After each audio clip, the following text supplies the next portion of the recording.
bakama bange nze seetonderangako mu kamera bwe nti amanya n'eddoboozi nze Anthony Chicken watuukidde okwetonda n'afukamira ku maviivi ge munnange ate ne yeetonda alabye nga bambi kimusukkulumyeko era nga byengenda okubeera nga nkutuusaako omwana mulenzi ono engeri gye yeetondeddemu munnange ate President w'e Rwanda ate munnange ku lugambo olubadde lutambula wano ku media ku mwana mulenzi ono munnange ate bye yayogera about Rwanda byengenda okubeera nga nkutuusaako ate mwana mulenzi munnange King Saha akumye omuliro mu kivulu kye ekipya mbu kyali munnange ate mu kuyingizaawo esayidi eno ate nga palaso ngenda kubeera nga mbikutuusaako munnange maaso awo kibadde kikambwe nnyo ku mwana mulenzi oyo ate esayidi eyo bampita Jaminanti sinza ku Jaminanti Yugi kansooke nkutegeezeeko mpozi n'ebintu munnange wali ebibadde bitredinga eby'omwana mulenzi munnange ate Chicken jjukira nti nno yayinayo munnange ate programu ne mwana mulenzi munnange ate omuyimbi naye olowooza simwerabidde munnange naye kankubuulye munnange ate ku Chicken esayidi eno kakati nno mwana mulenzi ono munnange yavaayo kaawo n'ayogera about Rwanda kubikwatagana ne Rwanda ebifo ebizimbe naye muganda wange byamufuukidde munnange ate obuzibu era nga nalabyeko ko wali ne ku President w'e Rwanda yavuddeyo kaawo n'ayogera n'agamba bannange tolina lukusa kwogera ku nsi yange nze mmanyi ensi yange engeri gye njitwalamu olaba Rwanda abantu bye bajoogerako ku ssimu si byeri ebyaddala Rwanda bw'otuukayo balina akatundu kaabwe ke basinga okutuutumya ennyo bakayita convention center ke katundu abasinga bakubira ebifaananyi ne batutera ku internet batuleetera okulowooza nti Rwanda eringa UK ne to be honest Rwanda erina obukubo weebuti batulimba ebizimbe byabwe ebizimbe biraga nti bikadde wabula babisiiga langi oba otegeera kyegambye bayina munegete zirimu obusiisira mulimu ogweddafe gwe tulekalamijja in town about Rwanda and I tell anybody to his face to go to hell. Uganda is 100 times way better than Rwanda. If anyone comes around and thinks they can, they come, hey, we're going to go to hell. Ne baŋŋamba byonna bikole ne toyogera ekibi ku Rwanda.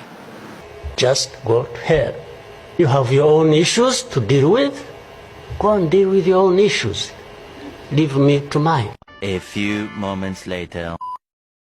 President Kagame nsaba kunsonyiwa mukama wange. Ambassador wa Kigali mu Uganda nsaba kunsonyiwa. Nsonyiwa ali wa bitono. Engeri ekiri nti saakyogedde mu mutima mubi. Ekigambo sole kiba kitono nnyo ku nze. Baŋŋambye tewali Kagame watasobola kujja ne obeera France.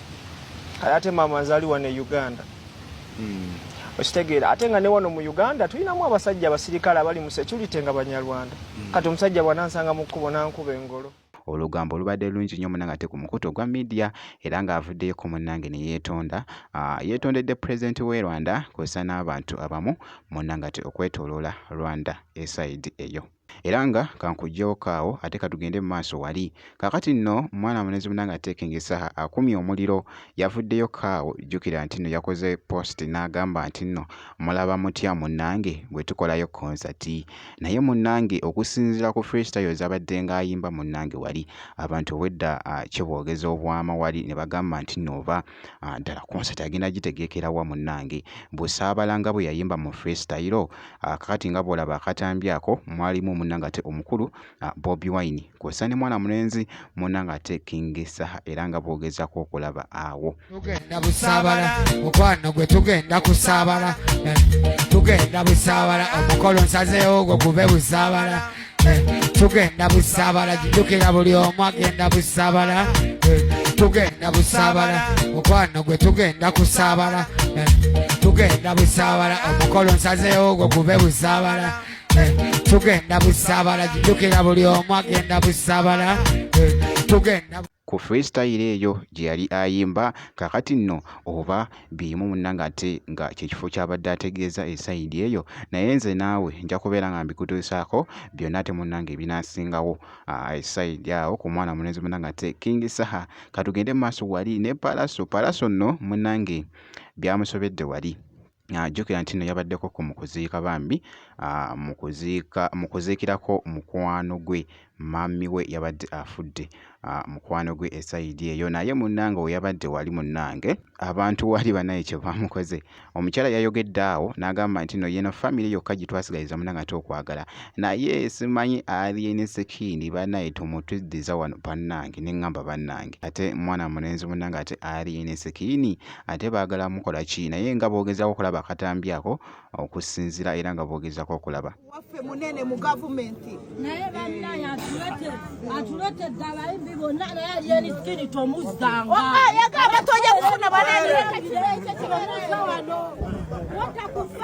waffe munene mu gavumenti naye bannaye atulete ddala imbi bonna naye Alien Skin tomuzanga yagamba tojja kufuna banene